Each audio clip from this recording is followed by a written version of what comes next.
Costing की theory class number 2, right?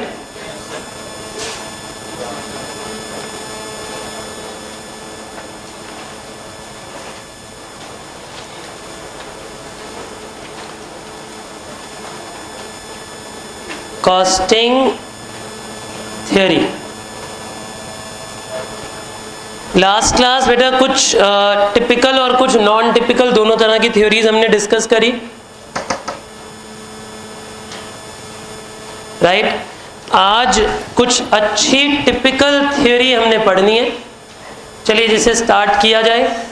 हमने basic, और आज क्लास खत्म होने से पहले मुझे एक बार याद जरूर दिला देना कि मुझे पेपर पैटर्न और प्रिपरेशन पैटर्न डिस्कस करने हैं बैच में, ठीक है जी?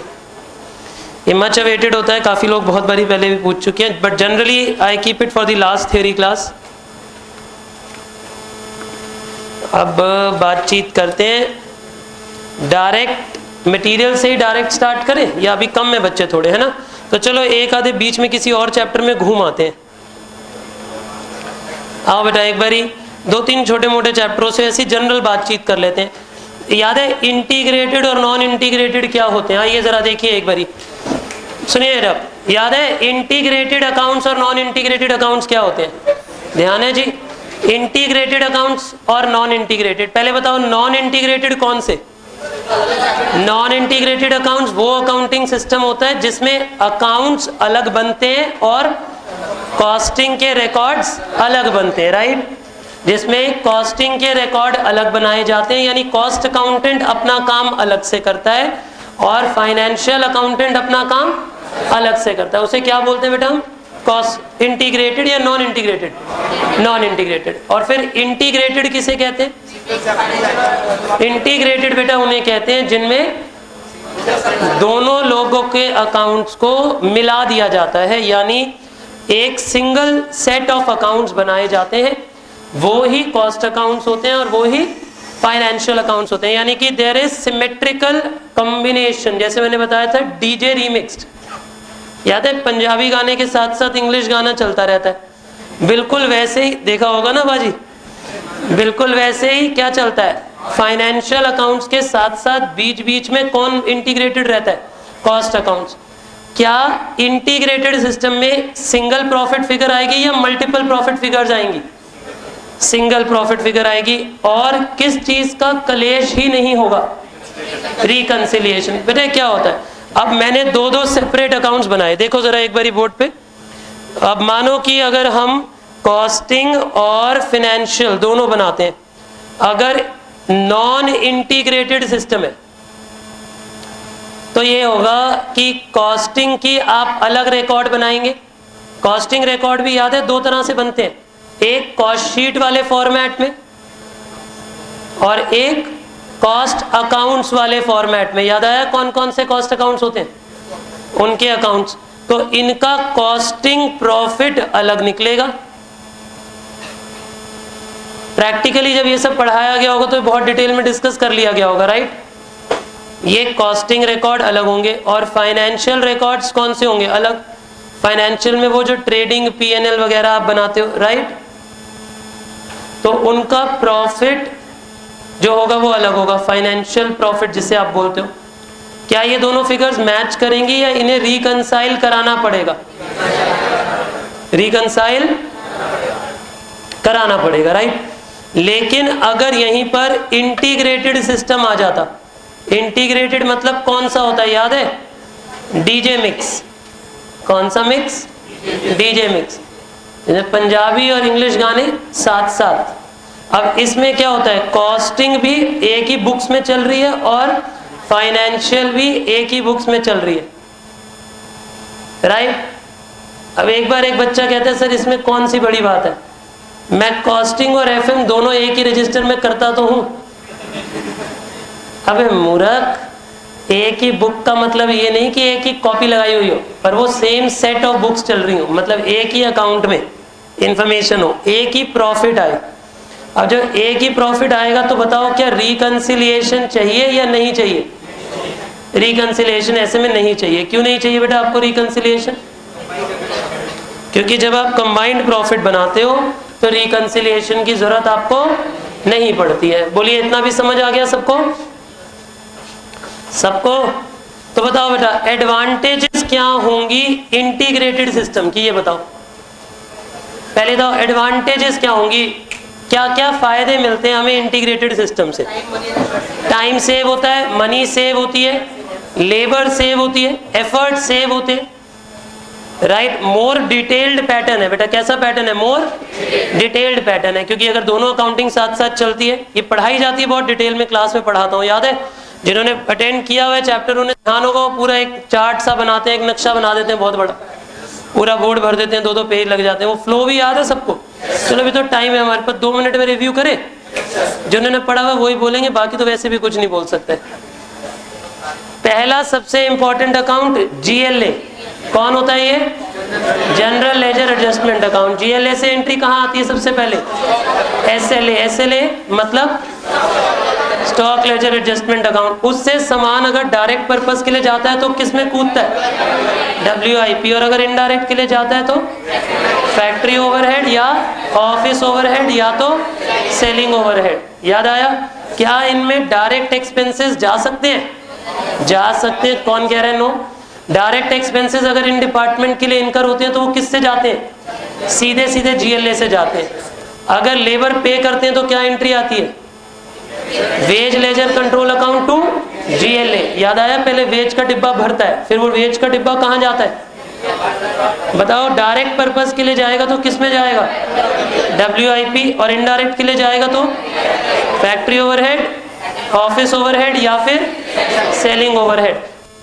WIP का अकाउंट सामान बनने के लिए होता है, जब सामान फिनिश हो जाएगा तो किस में ट्रांसफर करेंगे? फिनिश गुड्स में।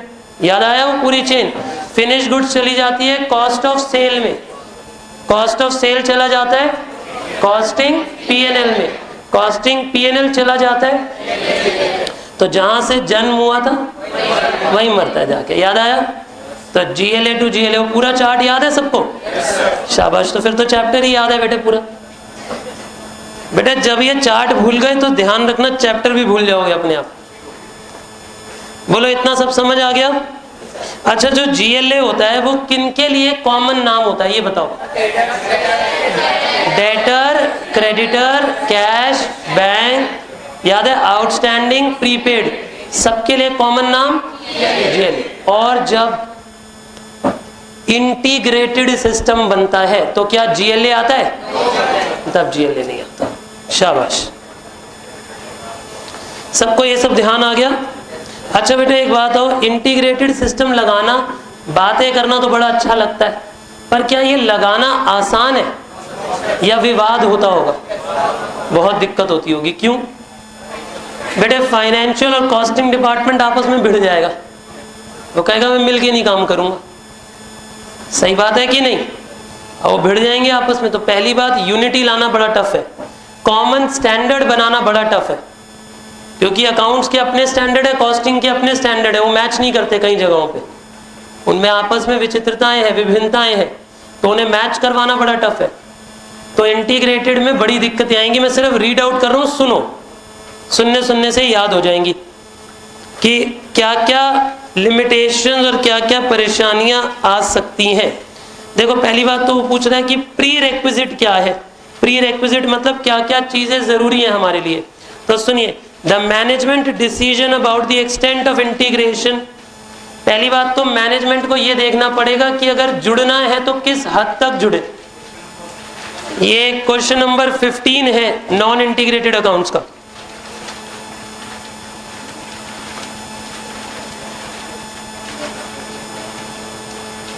मिला आपको कि भाई पहली बात तो ये देखो कि जुड़ना है तो किस हद तक जुड़ना है। जुड़ना है तो ये तो कह दिया, पर किस हद तक जुड़ना है। बोलिए मतलब समझे आप मैंने क्या कहा? एक्सटेंट ऑफ इंटीग्रेशन देखना पड़ेगा आपको। फिर वो ये कहता है suitable coding system must be made. भाई सही बात है, एक कोडिंग सिस्टम बनाना पड़ेगा। और उसके बाद कोडिंग सिस्टम मतलब हर अकाउंट का एक एक अपना अलग नाम होगा, क्योंकि फाइनेंस वाले जिन चीज़ों को जिस नाम से पुकारते हैं, कॉस्टिंग वाले उन्हीं चीज़ों को उन्हीं नामों से नहीं पुकारते। तो दोनों के नाम में डिफरेंस है तो कॉमन नाम रखने पड़ेंगे।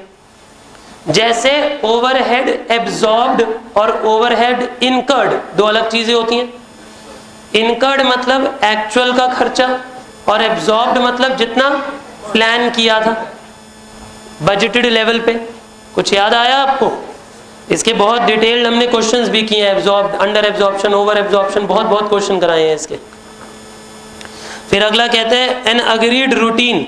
भाई आपस में भिड़ ना जाए, लड़ ना जाए, उसके लिए इनकी एक रूटीन बनाओ कि किसके बाद क्या काम करना है। एक क्या बनाओ आप इनकी रूटीन, मतलब जैसे पहले एंट्री डालेगा फाइनेंस वाला सामान खरीदने की, फिर एंट्रियां डालेगा कॉस्टिंग वाला सामान की पोजीशन की, और फिर एंड में दोबारा फाइनेंस वाला एंट्री डालेगा सामान बेचने की। याद है मैंने आपको एक बात बोली थी, फाइनेंस वाले कौन सी एंट्रियां करते हैं, कंपनी के अंदर वाली या बाहर वाली? बाहर वाली। लेकिन कॉस्टिंग वाले लोग कौन सी एंट्री करते हैं? कंपनी के अंदर वाली। तो वो उनकी लिमिटेशन बांटनी पड़ेगी। समझे आप मैंने क्या कहा? अब आगे देखिए बेटे, perfect coordination should exist between the staff. Underline करिए, परफेक्ट कोऑर्डिनेशन।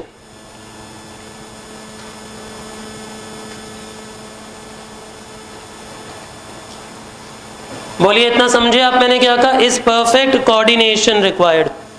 बोलिए इतनी बातचीत समझ आई आपको? मैंने क्या कहा? परफेक्ट कोऑर्डिनेशन तो चाहिए ही होगी हमें। क्यों चाहिए होगी बताओ परफेक्ट कोऑर्डिनेशन? तभी तो तालमेल बिठा के काम करेंगे, वरना मिलके काम ही कैसे करेंगे? ये पता है कैसा काम हो रहा है? जैसे सोचो आप जो हिंदी प्रोग्राम्स में दिखाते हैं ना, आप उनमें सास बने हुए हो और आपने अपना काम दो बहुओं को बांटना है कि पूरी किचन मिलके संभालनी है। अब जो भिड़ंत होगी उनकी आपस में, उसे संभालोगे कैसे? समझे आप? अब वही कोऑर्डिनेशन है। सोचो एक मैनेजर, चीफ मैनेजर कहता है कि कॉस्टिंग वाले भैया और फाइनेंशियल वाले भैया मिलके क्यों नहीं काम कर लेते? कर लेंगे वो दोनों इगोइस्टिक लोग काम मिलके। बड़ा टफ है बेटे कोऑर्डिनेशन बिठाना, तालमेल बिठाना, काम बांटना, कौन कितना काम करेगा। अब जहां पे काम ओवरलैप करता होगा, जब वो दोनों अपनी अपनी अलग अलग बुक्स बनाएंगे तब तक खुश रहेंगे। सेम काम की दो एंट्रियां दोनों डाल रहे होंगे, ये भी और वो भी। लेकिन जब दोनों मिलके काम करेंगे तो कहेगा तू डाल एंट्री तेरी है, वो कहेगा तू डाल तेरी है। अब बताओ सामान परचेज करने की एंट्री कौन डालेगा? कॉस्टिंग वाला बोलेगा तू डाल, बाहर वाला इन्वॉल्व है। वो कहता है क्यों? जब बाहर वाला इन्वॉल्व था तब भी तो जीएलए के नाम से डाल ही देता था। तो भिड़ जाएंगे दोनों। समझे आप मैंने क्या कहा? वो कोऑर्डिनेशन डेवलप करनी बड़ी जरूरी है। एक छोटी सी बात मैं हमेशा पढ़ाता हूं, और अच्छी बात है कि इंस्टीट्यूट ने एग्जाम में भी पूछ ली। मैं हमेशा बोलता हूँ पढ़ाते हुए पहली लाइन जैसे इंटीग्रेट समझाता हूँ, पहला ही एक बात बड़ी खुशी के साथ पढ़ाता हूँ, हमेशा से जब से पढ़ा रहा हूँ, कि इसमें रिकंसिलिएशन की जरूरत नहीं पड़ती। इसमें रिकंसिलिएशन की जरूरत नहीं पड़ती। तो जो भी मुझसे जब भी जिस भी अटेम्प्ट में पढ़ा हो पहले भी कभी अगर, तो ध्यान होगा कि मैं ये बात जरूर बताता हूँ जैसे इंटीग्रेटेड लिखवाता हूँ। सिमिलर क्वेश्चन मई 13 में एग्जाम में आ गया, पूछता है 3 मार्क का क्वेश्चन, यही पूछ लिया उसने कि is reconciliation required in integrated system? तो क्या आंसर होगा इसका? नो। बट बेटे सिर्फ नो से तो 1 मार्क मिलेगा ना, पूरा लिखना पड़ेगा। आप बताएंगे उसे, एक्सप्लेन करेंगे कि क्यों इंटीग्रेशन नहीं चाहिए। क्योंकि आप पहले इंटीग्रेटेड सिस्टम को बताओ। Integrated system means there is a combination system wherein we make the financial and the costing accounts both in an integrated manner and follow the same set of books. Follow the same set of books, यानी इकट्ठे चलाते हैं उन्हें। And since there is no duplication of the entries, since there is no duplication of the entry, duplication of the entry का मतलब होता है कि एक ही एंट्री दो बार नहीं डालनी पड़ती। परचेज की एंट्री अब 2 बार नहीं डलेगी, क्योंकि कॉस्टिंग और फाइनेंशियल दोनों में नहीं डलेगी, सिर्फ एक ही बार डलेगी। And since there is only a single profit figure which is achieved, there is no need of reconciliation. फिर उसकी अगली लाइन में लिखोगे आप, because reconciliation is possible only when we have 2 different profit figures.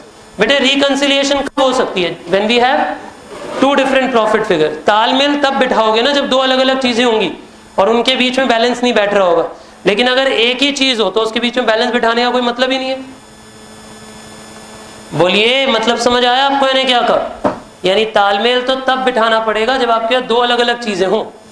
अगर चीज ही एक हो तो तालमेल बिठाना ही नहीं पड़ेगा। बोलिए, इतनी बातचीत समझ आई आप सबको? यानी क्या का कोई दिक्कत तो नहीं है? तो ये इसके ऊपर बेस्ड क्वेश्चन आ गया था अभी रिसेंटली। अब आगे चले जी, जो मेन थ्योरी आज की पढ़नी है उस पे आ जाए। आइए जी, मटेरियल की थ्योरी पढ़ते हैं, और ये इंपॉर्टेंट थ्योरी है और ये थोड़ा सा तंग भी कर सकती है। जो प्रैक्टिकल ओरिएंटेड है उन्हें दोबारा से डिस्कस नहीं करूंगा, वो क्लास में बहुत डिटेल में डिस्कस कर लेता हूँ। जैसे याद है व्हाट इज EOQ? वो लाला जी की याद आई? वो हलवाई दिखने लगा, क्या बेच रहे थे बेटे? मिठाई। क्या शुगर खरीद रहे थे और मिठाई बना के बेच रहे थे? याद है आपको? शुगर खरीदते थे और मिठाई बना के हम बेच देते थे। सबको ध्यान आ गया उतना? एब्सोल्युटली। अब वो मिठाई वाले हलवाई जी याद है, कम खरीदें ज्यादा खरीदें, या जब सस्ता पड़ता है तब खरीदें? जिस प्रपोजल में सबसे सस्ता पड़ता है उस प्रपोजल में बाय करेंगे। याद है? क्या कोई दीन ईमान होता है कि कितनी क्वांटिटी खरीदनी है? ये सब कुछ डिस्काउंट पे डिपेंड करेगा, सब कुछ टोटल कॉस्ट पे डिपेंड करेगा। सब कुछ किस पे डिपेंड करेगा? टोटल रेलिवेंट कॉस्ट जिस केस में मिनिमम होगी उसे बाय करेंगे। याद आ गया? EOQ क्या होता है, रीऑर्डर लेवल क्या होता है, maximum level, minimum level, average level, सबकी हिंदी इंग्लिश दोनों में डेफिनेशन लिखवाई हुई हैं, फॉर्मूले लिखवाए हुए हैं। याद है सबको? जिन्होंने मटेरियल्स पढ़ लिया है उन्हें तो आई होप ये सब कुछ अच्छे से पहले ही याद हो चुका है। ठीक है जी, चलिए अब मुख्य थ्योरी की ओर। इनफैक्ट बहुत सारे ऐसे छोटे बड़े टॉपिक्स हैं जो प्रैक्टिकली ही कवर हो गए होते हैं, जैसे जस्ट इन टाइम परचेज। याद है क्या होता था ये? जब चाहिए तभी खरीद के लाओ। ये तो कुछ ऐसा हो गया जैसे जूस वाले के पास गए, बोला भैया मौसमी का जूस पिला दो, तो वो कहता है पहले 50 रुपए दो। 50 रुपए लिए, बोला हमारी दुकान की रक्षा करना, हम मौसमी लेके आते हैं। इसे क्या बोलते हैं बेटा इस सिस्टम को? Just in time purchase. Just in time मतलब जब चाहिए तभी खरीदो। इसके फायदे क्या थे याद है? लिखवाए हुए होंगे बेटा फायदे। फायदे क्या थे? कैरेज कॉस्ट, कैरेज कॉस्ट ज्यादा लगेगी लेकिन कैरिंग कॉस्ट कम लगेगी, मतलब ऑर्डरिंग कॉस्ट ज्यादा लगेगी लेकिन कैरिंग कॉस्ट कम लगेगी। और क्या फायदा होगा? वेस्ट नहीं होगा, क्वालिटी बेटर मेंटेन होगी, प्राइसिंग बढ़ा सकते हो, रीवर्क नहीं करना पड़ेगा, सामान खराब नहीं होगा। कुछ याद आ रहा है? लेकिन इसकी बुराइयां क्या हैं? स्टॉक आउट हो जाएगा, कई बार ग्राहक भाग जाएगा, वो कहेगा जरा भैया 50 का नोट दिखाइए वापस, मेरे घर से फोन आ रहा है ना? भाग भी जाएगा ग्राहक। फिर मैंने बताया था किन बिजनेसेस में चल सकता है, जैसे केक के बिजनेस में चल सकता है क्योंकि वहां फ्रेशनेस मैटर करती है, लेकिन कॉपी किताब बेचने वालों में नहीं चल सकता क्योंकि वहां फ्रेशनेस मैटर उतना नहीं करती है। बोलिए समझे आप मैंने क्या कहा? तो ये JIT के बारे में पढ़ा था। फिर ऐसे ही हमने एक और टेक्निक पढ़ी थी, ABC एनालिसिस। याद है? ABC क्या था? अपने सामान को 3 कैटेगरीज में बांटो। एग्जाम्पल ध्यान है बेटा? वो एक जूस की दुकान, कोने में क्या पड़ा हुआ था? नीचे गन्ने पड़े हुए थे और ऊपर काउंटर पे क्या सजा हुआ था? मौसमी और सेब, और सबसे ऊपर उसमें क्या रखा था? Dry fruit. ड्राई फ्रूट कौन होता है बेटा? ग्रेड A, और मौसमी संतरे B, और पड़ा हुआ गन्ना C। सबको ध्यान है? और ज्वेलर की दुकान, डायमंड, गोल्ड और सिल्वर। ABC याद आ गया?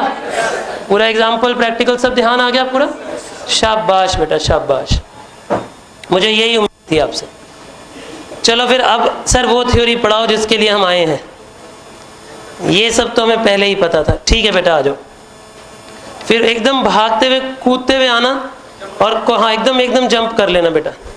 क्वेश्चन नंबर 62 पे। नहीं बेटा देख के जंप करना, दांत टूट जाएंगे। देख के कूद बेटा। Question number 62, chapter name direct material. और ज्यादा तो नहीं लगी बेटा? देखिए जरा, what is the 2 bin system? मिला आपको? अब बेटा एक बात बताओ, अब कलेश भी तो एक नहीं है ना बंदे को। अब सोचो अगर मैं आपसे ये बोलूं कि आप मान के चलो अगर हमारे पास कुछ वर्कर काम करते हैं, है ना? अब वर्कर तो आपको पता है भाई बेसिक नेचर कौन होते हैं बेटे? कामचोर और गवार, है ना बेटा। वर्कर बाय बेसिक नेचर कौन होते हैं? कामचोर और गवार, ये दो एडजेक्टिव्स हैं उनके लिए। तो अब हुआ यूं कि हमने मानो वर्कर को बोला था दोस्त, एक जिन लोगों ने नहीं पढ़ा हुआ मटेरियल उनके लिए एक छोटी सी पहले बात बताऊं बेटा। एक लेवल होता है रीऑर्डर लेवल। रीऑर्डर लेवल का मतलब होता है कि स्टॉक कम होते होते होते होते कितने लेवल पे पहुंच जाता है कि हम एक फोन कर देते हैं लाला जी को, अरे लाला जी सामान खत्म होने वाला है, जल्दी से सामान भेजिए। याद आया रीऑर्डर लेवल क्या होता है? कि सामान इतने सारे चीनी पड़ी थी, धीरे धीरे करके कम होती गई होती गई होती गई होती गई होती गई, फिर एक लेवल पे पहुंचने में लाला जी को फोन मिला देते हैं, उसे बोलते हैं ROL, रीऑर्डर लेवल बोलते हैं। सबको याद आया? ये रीऑर्डर लेवल, जिन्हें नहीं पता उन्हें इतना बताऊं कि बेटा घर में चीनी खत्म नहीं होती, लेकिन उससे पहले नई चीनी मंगवा ली जाती है। सबको पता है ना ये बात? जैसे सोचो घर में 5 किलो चीनी आती है, तो जब खत्म होते होते आधा किलो पड़ी होती है तभी हम नई चीनी मंगवा लेते हैं। क्यों ऐसा करते हैं? जब पड़ी होती है तभी भी क्यों मंगवा लेते हैं बोलो? ताकि जीरो होने की मतलब चिंता ना रहे, हम पहले ही मंगवा के रखते हैं। याद आया आपको? अब सोचो हमने अपने वर्कर को बोला था कि देख बेटा, जब ये चीनी कम होती जाएगी होती जाएगी होती जाएगी, जब 200 किलो बची होगी तो फोन कर दियो लाला जी को, या हमें ही बता दियो, हम लाला जी को फोन कर देंगे। अब होता क्या है बेटा, वर्कर होता है बेसिक गवार, वो कह रहा है चीनी कम होती गई होती गई होती गई होती गई, जब जीरो हो गई तो उसे ध्यान आया, अरे फोन भी तो करना था लाला जी को। अब रोता हुआ आएगा, सर मैं तो फोन करना ही भूल गया। अब ज्यादा से ज्यादा क्या कर लोगे?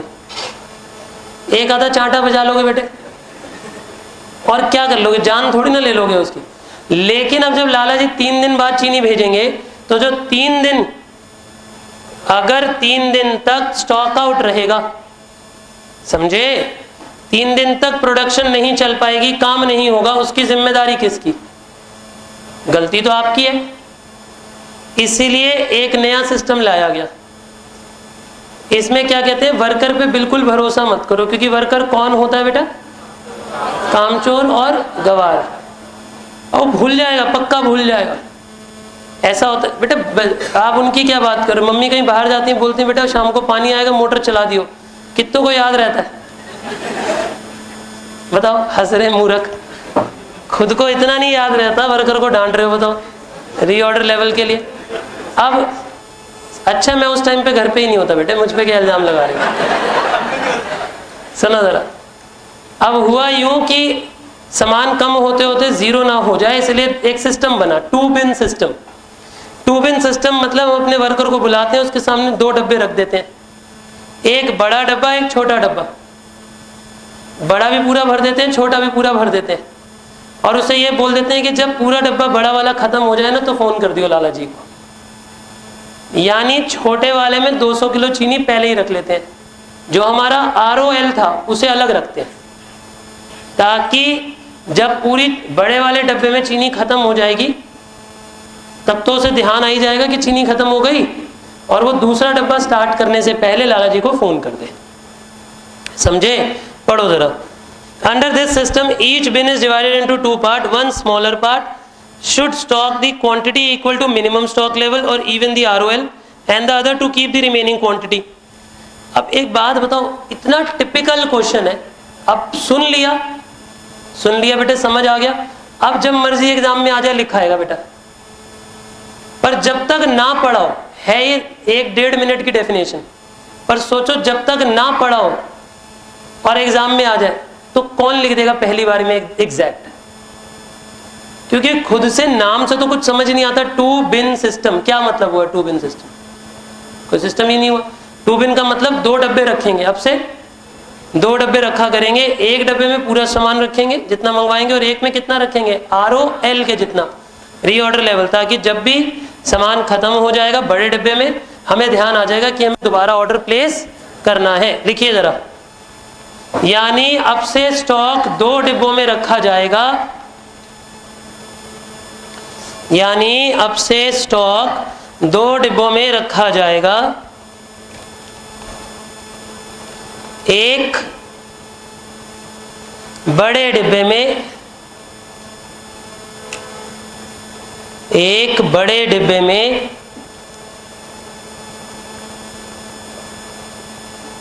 और एक छोटे डिब्बे में, एक छोटे डिब्बे में जिसमें ROL जितना सामान होगा, एक छोटे डिब्बे में जिसमें ROL जितना सामान होगा,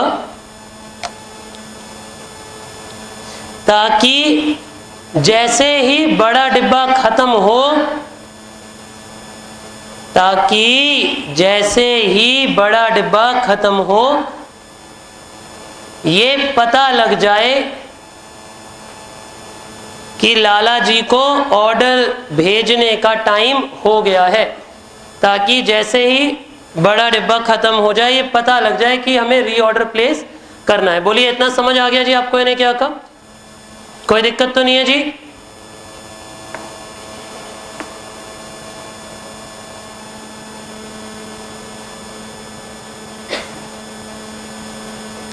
बोलिए इतनी बातचीत समझ आई आपको?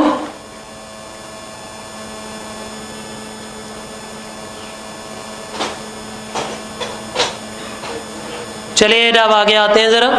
ये डेफिनेशन बहुत छोटी छोटी सी है पर देख रहे हो ये आ जाती है, भले ही 2 मार्क 3 मार्क के लिए आएगा, पर अगर ऐसा क्वेश्चन आ गया और सुन रखा है तो जरूर लिखा होगे, पर अगर सुन ही नहीं रखा तो फिर कोई मतलब ही नहीं है कि कहां से लिखाएगा बच्चा पहली बारी में खुद से। अगला पढ़ो बेटे, नाम पढ़ो, bin card and stock control card.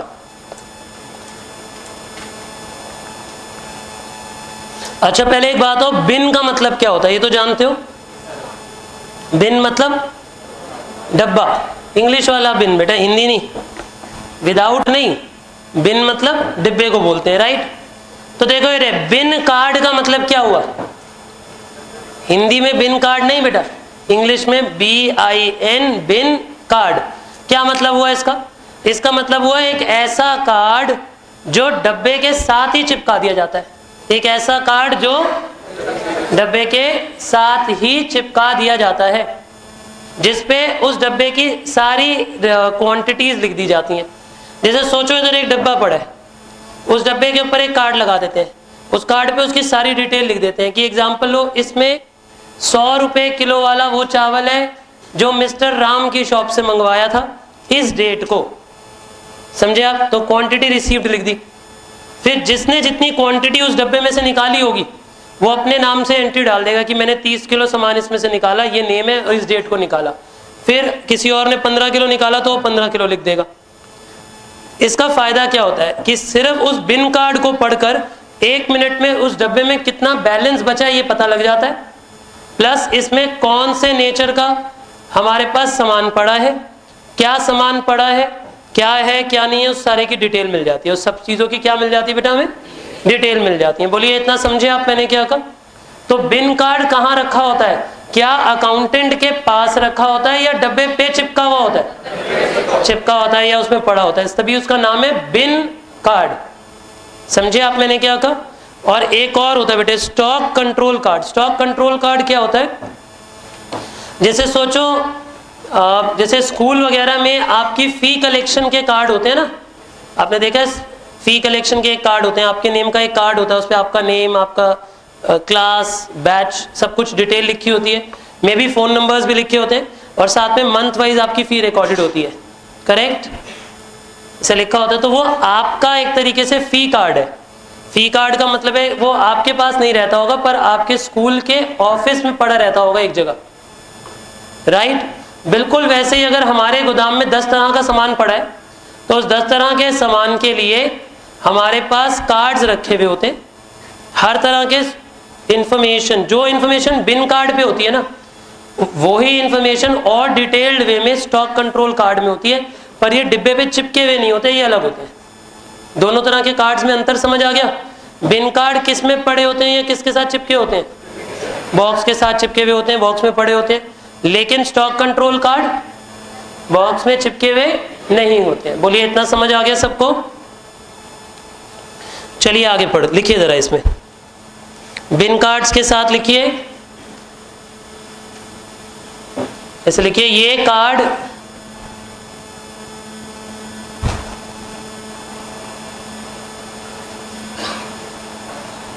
ये कार्ड बिन के साथ अटैच्ड होता है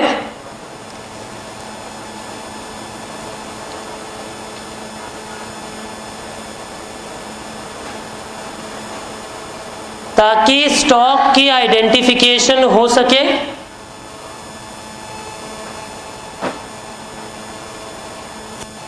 और रिसीट, इशू एंड बैलेंस पता लग सके, और रिसीट, इशू एंड बैलेंस पता लग सके, रिसीट, इशू एंड बैलेंस पता लग सके। बोलिए, इतनी बातचीत समझ आई आप सबको?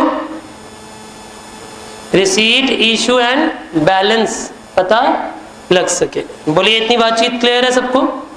शाबाश बेटा। अब स्टॉक कंट्रोल कार्ड्स के साथ लिखिए, देखिए क्या लिखा है। These are the quantitative records. बेटा ये क्वांटिटेटिव रिकॉर्ड्स हैं of stores showing quantity received, issued and those in balance. These are kept in cabinet or trays or loose binders. समझे आप? यानी ये ऐसे आप लिख सकते हो, ये भी बिन कार्ड्स की तरह है, पर ये बिन के साथ अटैच्ड नहीं होते, अलग से कैबिनेट में पड़े होते हैं। ये भी बिन कार्ड्स की तरह है,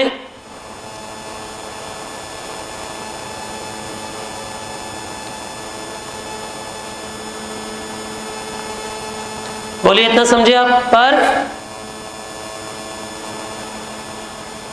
ये बिन से अटैच्ड नहीं होते और कैबिनेट्स में पड़े होते हैं, और कैबिनेट्स में पड़े होते हैं।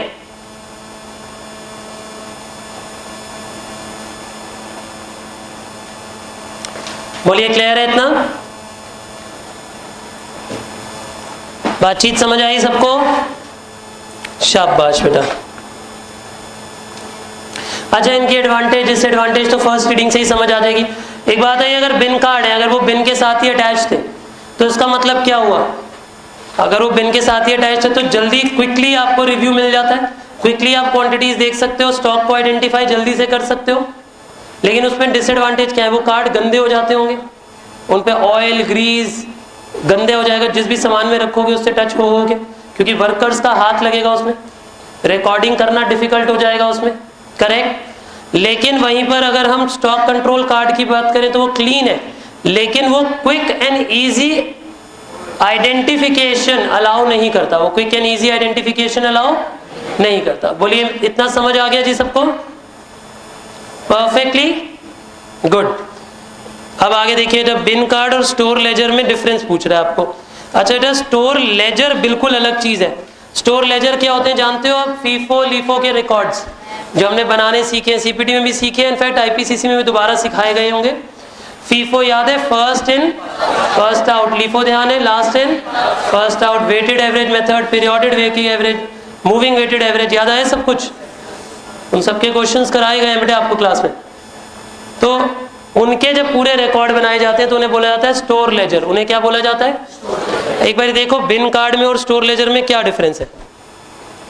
बिन कार्ड कौन बनाएगा? स्टोर कीपर, छोटी जॉब है, छोटा वर्कर बनाएगा।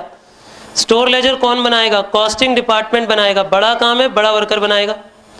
बिन कार्ड में खाली बिन कार्ड क्वांटिटेटिव डिटेल होती है, मतलब दाम नहीं लिखा होता, जनरली पैसा नहीं लिखा होता, रेट नहीं लिखे होते।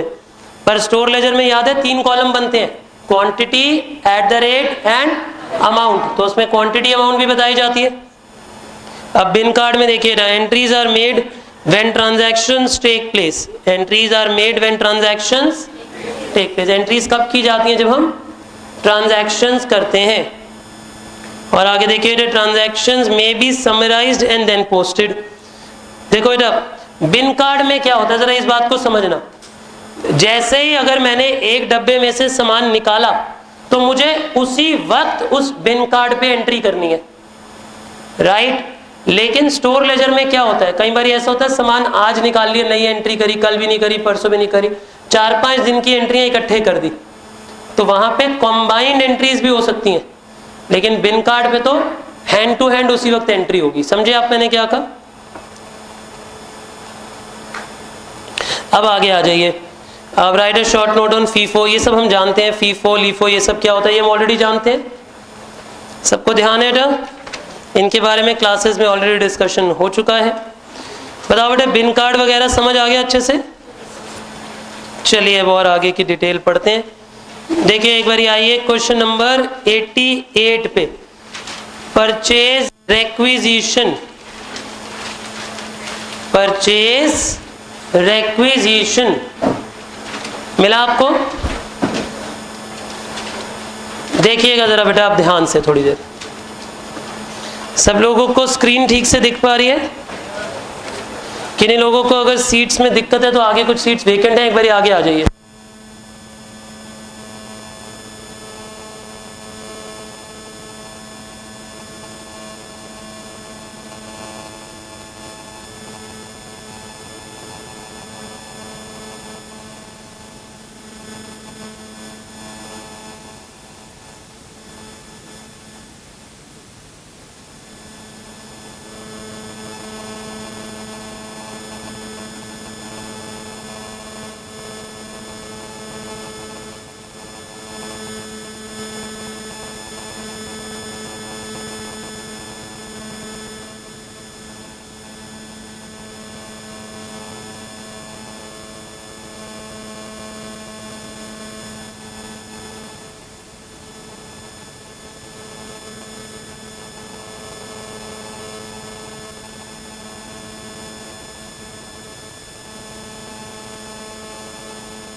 अब आगे पढ़ते हैं एक बहुत अच्छा सा टॉपिक, जिसमें हम मटेरियल के आने जाने के लिए जो डॉक्यूमेंटेशन होती है ना, वो पढ़ते हैं। जरा ये क्या होता है?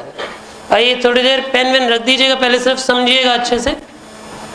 यार एक बात हो, बड़े ना क्लेश होते हैं डिपार्टमेंट के अंदर अंदर ही, इतने छोटे छोटे और एक डिपार्टमेंट सब डिपार्टमेंट बने हुए होते हैं कि बेचारा मासूम बच्चा तो देख देख के ही पागल हो जाए। देखो जरा, परचेज रेक्विजिशन। परचेज रेक्विजिशन का मतलब हुआ आप आग्रह कर रहे हैं किसी को कि हमें सामान खरीदना है, तो बताइए हमारे लिए सामान खरीद लीजिए। अब बेटे एक बात हो, इसका हिंदी में अनुवाद हुआ परचेज रेक्विजिशन का मतलब आग्रह करना कि हमारे लिए सामान खरीद लीजिए प्लीज। तो बताओ, सोच के बताओ, ये कौन किसको करेगा? आप कह रहे हैं production department to purchase department. नहीं बेटा, प्रोडक्शन वाला परचेज को क्यों कहेगा? उन दोनों के बीच में तो स्टोर आता है ना। प्रोडक्शन वाला किससे बात करता है? स्टोर से। स्टोर वाला किससे बात करता है? परचेज से। प्रोडक्शन वाला मतलब हुआ WIP। WIP GLA से बात क्यों करेगा? है ना बेटा? तो देखो बहुत लंबी चौड़ी चेन है। आइए जरा सुने और साथ साथ फिर एक एक डायग्राम बनाएंगे। पहले मिल गया सबको? क्वेश्चन मिल गया? देखिए एक बारी, question number 88, write a brief note on purchase requisition. A purchase requisition is a form used for making a formal request to the purchasing department. बेटा एक डिपार्टमेंट होता है जिसका नाम क्या होता है? Purchasing department, to purchase material. This form is usually filled up by the store keeper. यानी ये फॉर्म कौन भरता है? Store keeper. जरा ध्यान देना बेटा, देखो सोचो कि आप हो अभी के लिए स्टोर कीपर। कौन हो अभी आप? Store keeper. ठीक है, स्टोर कीपर परचेज डिपार्टमेंट को एक चिट्ठी लिखता है। परचेज डिपार्टमेंट कहता है मेरे प्रिय भाई, यहां सामान खत्म हो रहा है। और ये चिट्ठी तभी लिखी जाती होगी जब ये ROL पे आ जाता होगा, है ना। ये कहता होगा दोस्त सामान खत्म होता जा रहा है और बाकी सब कुशल मंगल है, कृपया करके सामान खरीदने के लिए आगे इंफॉर्मेशन भेजिए। राइट, मजा नहीं आया ना, डायग्राम छोटा हो गया, चलो बड़ा बनाते, कोई बात नहीं। ये कौन है बताओ? स्टोर डिपार्टमेंट में स्टोर कीपर है। क्या नाम है इसका? स्टोर डिपार्टमेंट में कौन बैठा है बेटा? Store keeper.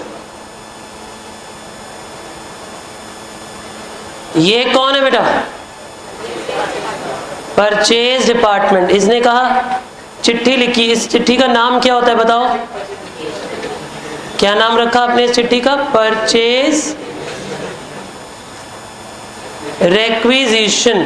क्या ये परचेज रेक्विजिशन एक कॉपी बनती होगी या कई कॉपीज बनती होंगी? देखो बेटा आगे पढ़ो। बेटा देखो, पता है क्या होता है, मुख्य बिजनेस में ना आपको बहुत रिकॉर्डिंग करनी पड़ती है। किसी का क्या पता कौन कब मुकर जाए। मानो ये भूल गया परचेज करनी और कल को कह रहे तूने तो मुझे बोला ही नहीं था यार, तो सारे के सारे जूते तो इसे पड़ जाएंगे, है ना। इसीलिए आजकल ऐसा नहीं होता। आजकल क्या होता है, जब आप चिट्ठी लिखते हो कंप्यूटर के थ्रू, ईमेल, तो आप बाकियों को भी कॉपी में अटैच कर देते हो, है ना। सेंड टू अदर्स भी कर देते BCC ऑप्शंस के थ्रू। तो क्या करते हैं हम, औरों को भी भेज देते हैं। राइट, आप उन्हें बोल देते हो कि जाओ भाई ये चिट्ठी हमने और 2-3 डिपार्टमेंट को भी भेज दी, और वो पता लग जाता है अगर उसे CC के थ्रू भेजो तो, कि अच्छा जी बाकियों को भेजिए, तो अब वो काम करेगा, अब वो गलती नहीं कर सकता। पुराने ज़माने में भी ऐसा होता था, जब बाय हैंड भी पेपर भेजा जाता था, पेपर मीडियम में भी भेजा जाता था, तो भी मल्टीपल कॉपीज बनाई जाती थी। पढ़ो जरा, ये तो समझ आया ये चिट्ठी कौन किसे भेज रहा है? ये चिट्ठी स्टोर डिपार्टमेंट किसको भेज रहा है बेटा? परचेज डिपार्टमेंट को भेज रहा है। समझे आप? पढ़ो जरा। A purchase requisition is the form used for making a formal request to the purchasing department to purchase materials. This form is usually filled up by the storekeeper for regular materials and by the departmental heads for the special material. देखो ये बात ध्यान रखना, अगर regular material होता है तो इसकी चिट्ठी कौन भरेगा? Store department. देखो अब पढ़ाई कहाँ कहाँ जाके जुड़ी होती है। एक बार वापस जरा इसे पॉज करते हैं और रिवाइंड होकर चलो WC वाले नॉन इंटीग्रेटेड वाले चैप्टर पे, जिन्होंने पढ़ा हुआ है। याद है नॉन इंटीग्रेटेड में जब हम सामान खरीदते थे तो एंट्री आती थी SLC to GLA, पर जब स्पेशल नेचर का सामान खरीदते थे तो एंट्री आती थी सीधा WIP account debit to GLA। याद है वो सीधा WIP में आती थी। यानी अगर स्पेशल नेचर का सामान होता है तो क्या उसकी रिक्वेस्ट स्टोर से जाती होगी या डायरेक्ट डिपार्टमेंट से जाती होगी? तो यही लिखा है, पढ़ो जरा। देखो अगर रेगुलर नेचर का है तो स्टोर कीपर भेजेगा, पर डिपार्टमेंट का हेड भेजेगा अगर स्पेशल नेचर का मटेरियल है। बोलिए इतनी बातचीत समझ आई आपको?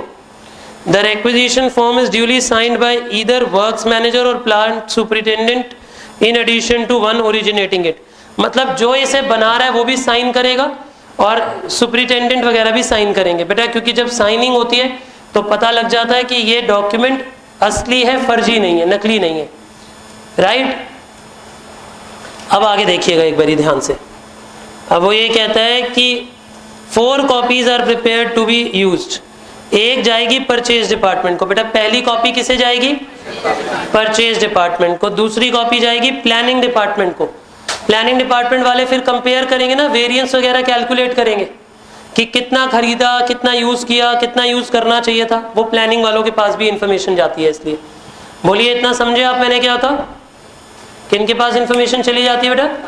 प्लानिंग वालों के पास। अब और आगे देखिए एक बारी, कॉस्ट अकाउंटिंग डिपार्टमेंट। क्यों जी?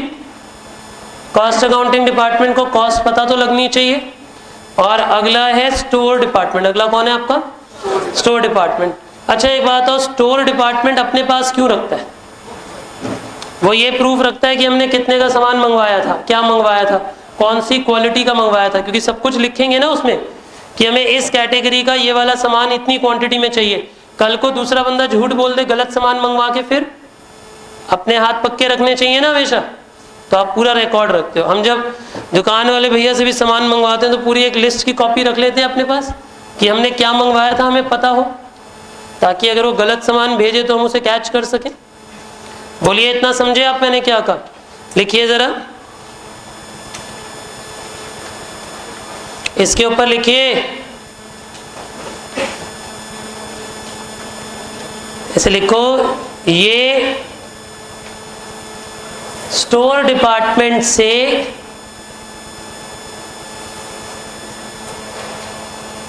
परचेज डिपार्टमेंट को लिखा जाता है। ये स्टोर डिपार्टमेंट से परचेज डिपार्टमेंट को लिखा जाता है और इसमें